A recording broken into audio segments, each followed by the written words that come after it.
నిన్న జన్మలో బయటికి తీసుకెడితే నా చెవిలో ఏలే చంపేవే. అంత మాట అనకండి.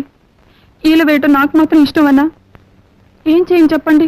ఎక్కువ సంతోషం కానీ బాధ కానీ కలిగినప్పుడు వేళ్ళు వాటంతటా అవే దగ్గర అవుతాయి, నోటి దగ్గరికి వెళ్ళిపోతాయి.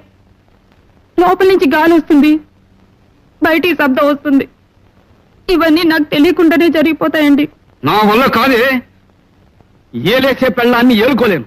ఇవాళ రేపో వకీల్ గారిని కలిసి నీకు విడాకులు ఇచ్చేస్తాను. అంటే ఏంటండి? కోర్టు వారు నీకు నాకు ఇక ఏ సంబంధం లేదని కాగితం ఇస్తారు. అది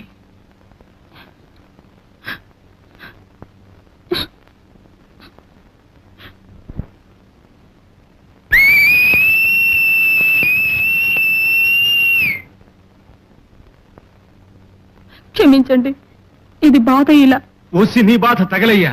అమ్మా అమ్మా, గుండెకి కింద పడ్డ అప్పుడల్లా గుండె చితికిపోయింది కదమ్మా.